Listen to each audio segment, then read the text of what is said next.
it's looking like Europe is at the verge of collapse. Riots here, strikes there, unrest generally. There are things that Europe has done in the past, bad things.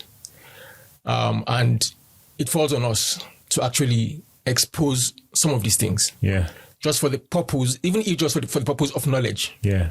And if possible, some form of reparation in future. Yeah. Right? It seems like the entire world inherently are good people. Yeah.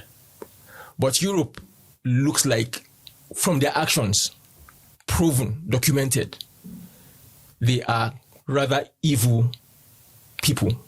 Yeah. Maybe not all of them, but the decision makers, those who make things happen, tend to, when they want to make decisions, it's usually evil. It falls on us as people with platforms to actually make these things public and known. Definitely.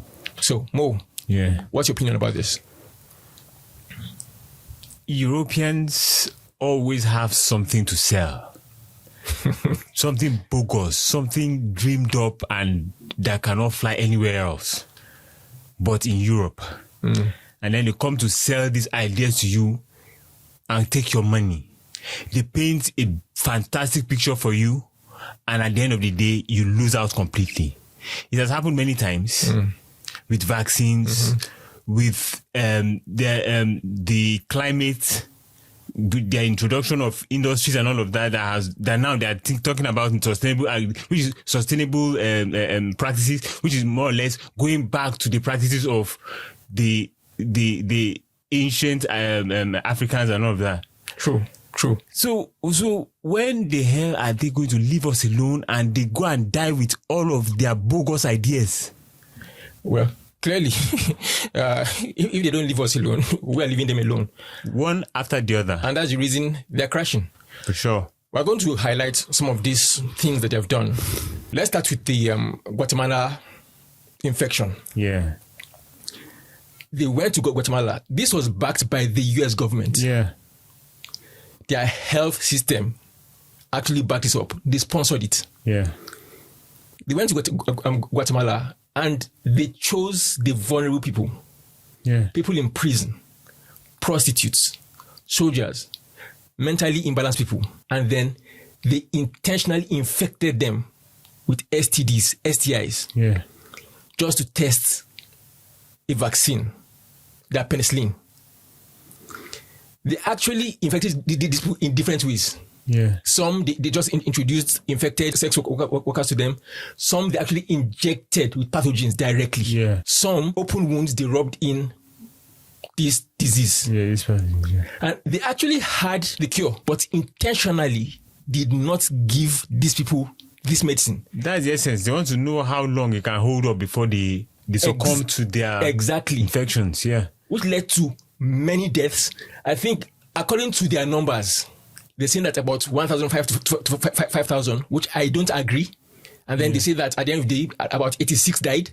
And then a lot had like grave ailments till they died. Yeah. How can a people be so evil? It baffles me. Similarly, Tuskegee, 1932 to 72. Yeah.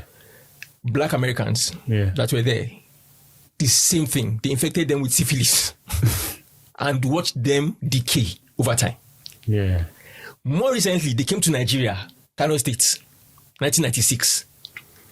And they went testing a vaccine that has never been tested before on infants between 3 months and 18 months. Now, those children, about 11 of them died. And about 80-something of them either deaf, either blind, either paralyzed. Why? And you don't even, the annoying part is that they don't inform people. At least if let's say you colluded with the health system of that country, we would understand. You go as if you... As friends, bearing gifts. As aid workers. And then you go and then you cause lifelong things that will transcend generations, things that will affect people for the entirety of their lifespan. I think just recently, a historian, I think 2010, a historian was actually studying Charles Cutler's research, which is the Guatemala incident. Yes, that's when it was discovered. She raised alarm. It was Barack Obama then that was president. Yeah, he just apologized. No form of compensation. Those ones have sued, but just his stories. I think Obama apologized. Hillary Clinton, then she was Secretary of State. She apologized, and also the Secretary of Health at that time also apologized, and that's it. Will apologies change the damage that has been done? Never. Which made people skeptical about the entire COVID thing. And apparently, many people are having a myriad of eye problems because of these COVID vaccinations that people took. Exactly. So there's a possibility that there are things that they also did not disclose at that time that has affected people. Yeah. It even goes beyond eye issues. Depletion of platelets and all. I don't know, maybe it is just their thing, because even Ozempic, I think I read somewhere that they're being sued for. You know, Ozempic was initially it was a drug for diabetes. Okay. And then it was found out that it was used for weight loss. Okay. But they did not let people know the exact consequences of taking this drug out of prescription and all of that. They didn't label it. Yeah, they didn't label it correctly. So at the end of the day, there were a lot of complications, the gastrointestinal tracts being damaged, having pancreatic issues, having intestinal issues and all of that. You know? So much. I even read that the entire stomach, like it paralyzed. It paralyzes. Yes. How do you live now when your stomach is paralyzed? Kidney issues. Yeah. Lots of issues. Gallbladder stones and all of that. God damn. And then, do you know, funny enough, at least that's what Ozempic. Recently, I heard that they're also working on Ozempic blockers. Yes, I heard that too. Meaning that if you take Ozempic, this one I think is the food companies. Yeah, they're working on something that blocks the Ozempic you have taken, so that you consume more food. So at the end of the day, the easiest way out is just not to trust anybody and not take anything. Yes, especially when we come from Europe. You are taking Ozempic to lose weight, and then somebody is selling food and is selling Ozempic blocker, so you eat the food. So at the end of the day, you are wasting your money and you're just eating food. And then your body is fighting unnecessary battles. Yes. Clearly, anything that comes in form of aid from Europe, just refuse it. Yeah. Because recently, 2017, just 2017 here, Nigeria was actually the third largest exporter of ginger. Yeah. We were doing well. Our ginger was good.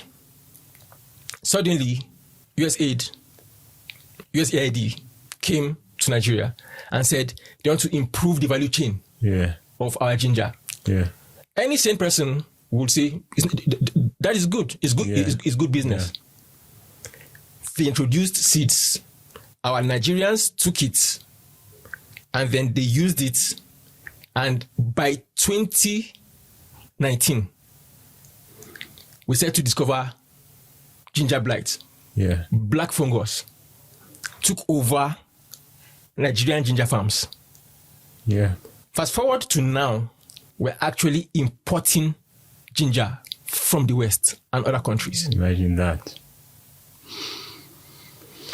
Most ginger farmers in Nigeria, some of them committed to suicide because they went into major debt just to perform in that USAID program. Those that didn't commit suicide, some of them fled. Some of them are now doing menial jobs in other states. You see how these people just target a sector or target a people and they make a mess of their lives. these days, if you go to buy ginger in Nigeria, you will notice it. This is not our ginger. It's not. It doesn't taste like ginger. It doesn't look like ginger. It's just big fat. Yeah. Which brings us to the idea of GMOs. Yeah. Which is why I don't know why Africa is a dumping ground for most of these things. I think we will have to wake up. We are waking up, yes, already, but we have to be completely alert. GMOs, it simply means genetically modified organisms. Why are you modifying organisms when you have something that is perfect? Nature is perfect. Why are you modifying it? You are not modifying it, and then the modification will be causing problems. Best case, it becomes bigger. That's all. That is all. It becomes bigger, it produces more, but the nutritional value is depleted. Yes. And the truth is, GMOs, it goes beyond just the plant. Yeah. GMOs affect the health of the human consuming it. Yeah. Affects the land you're planting it on. Yeah. And then affects the species. The species. And even species that don't tie to the GMO. Yeah. Because if you consume GMOs, number one, allergy is there. Right? Yeah. Your body becomes immune to antibiotics. Yeah. Because in the creation of GMOs, some form of antibiotic antibiotics are modified and added to it. Yeah. The herbicides, the pesticides, creating issues of super weeds and super pests. Yeah. And then even for the farmer, it is not good, because how do you give a farmer a seed that he has to buy every year? Yeah. It's counterproductive. It is counterproductive. It is penny wise, pound foolish. In fact, any farmer, and is patented. That means you are a sitting duck.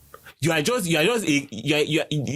cow to be milked to bones. That is all GMOs are. They're supposed to put farmers in a place where they're dependent. Yes. They are like hard drugs. Exactly. To the farmer. Yes. So he comes, he buys, he plants. Already, in them buying, in fact, they need to buy pesticides. Yes. It's compulsory. Yeah. They buy it, they plant. That one affects the land they are planting on. Yeah. Depletes the land, damages the land, biodiversity gone. And apart from that, they are covered by the law, such that when you have issues with other neighbors or things like that, they are covered. They have no liability whatsoever. And then the people that that are not using the GMO seeds are on their own. Yes. And then I don't understand. It's like a setup. It's a setup from beginning to end. Always, Europe is in some form of conspiracy, conspiring against the rest of the world. But as their decline has come, you see many truths coming out. Yes. And we're here to speak about them. We'll keep speaking about them. Yeah. Just to make sure that everybody knows the kind of people Europeans were and probably clearly are. Yeah. Anyway, this is just the beginning of such exposés. We'll be going harder into this.